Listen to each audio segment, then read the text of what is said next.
I beautiful? Is that what you're saying? Of course you are. The earrings look great. Oh, thank you. So Jenny, just going after it today, not holding back. I went first to you guys to say happy birthday to Avery Nasta and Kaylin Benson, two of the best kids in the world, and it's their birthday today.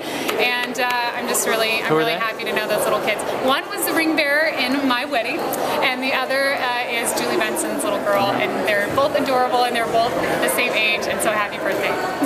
So today, is that why you hammered out and decided you were going to try and lead from the gun today? What was going on?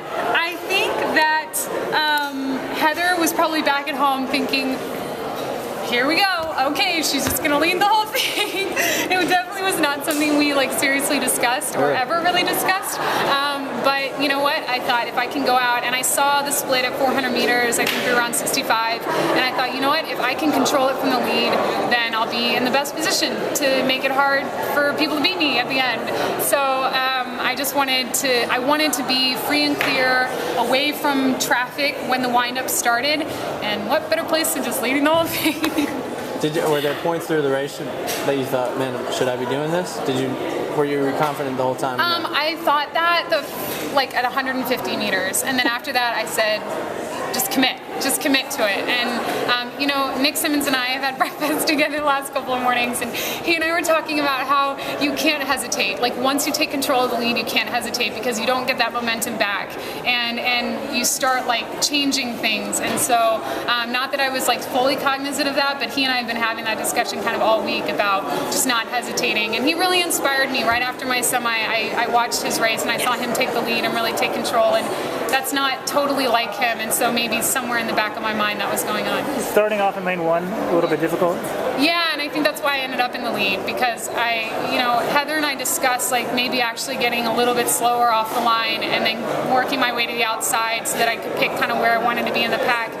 And I told her last night, I said, I don't want to start out the race timid. I just want to go. I'm just going to go, and if I end up in the middle of the group, if I end up in the front of the group, I'm just going to be aggressive and be really strong and see where it winds up, and halfway through the race I'll make sure I'm free and clear and ready to start winding up. Walk through that. When Bella came up close to you and you kind of had a fight with her. Yeah, that's the part of the race I knew would probably happen. That's the part that was no surprise. And so when she came up, I just thought, don't wait, don't hesitate and then go.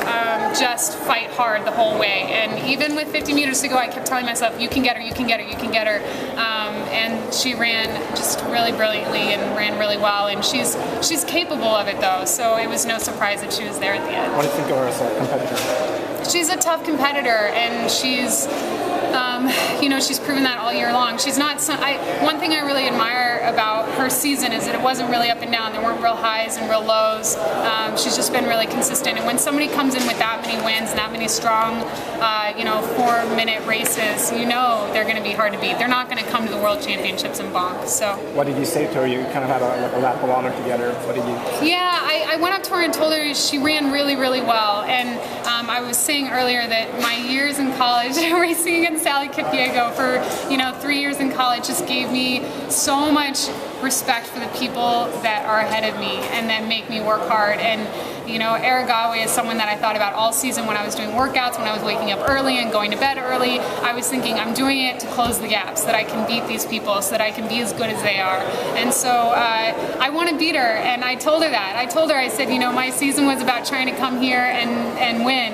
And so I hope that she understands that means I really respect how good she is. Just find out, how is she behind when you race together, when you talk to each other? Yeah, she's a really pleasant person. She's not real macho or mean, she's just a really pleasant person and has always been polite and kind to me. We don't interact a bunch, but yeah, the most important thing, she's a heck of a miler. So yeah, someone I bet I'll be racing hard against for years to come. With 400 meters to go, it seemed like it was almost perfect where she took the lead. You were able to sit. I know. I told myself this is my place. This is where I belong. Hunting her, hunting people down. And so I took the lead at 400. Well, I was in the lead at 400, and I kept it.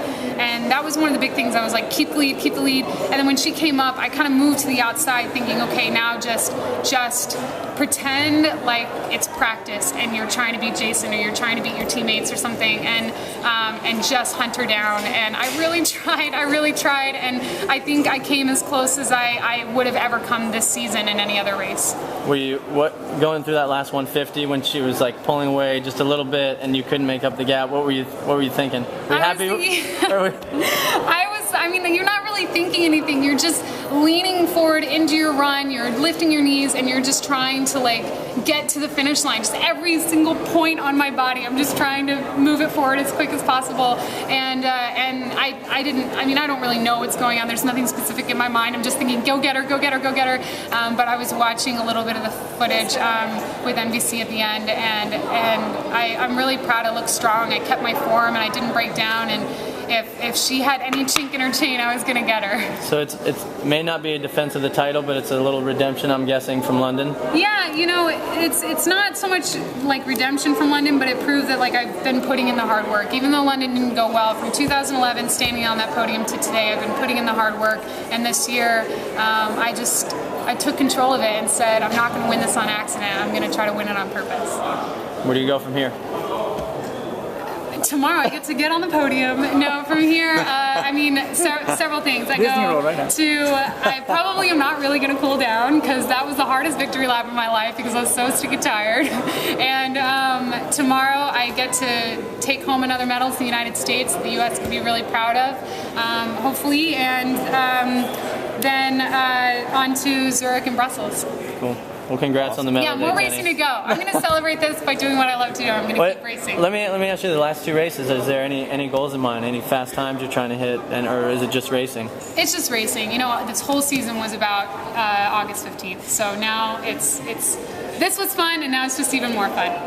Thanks, guys. Nice job.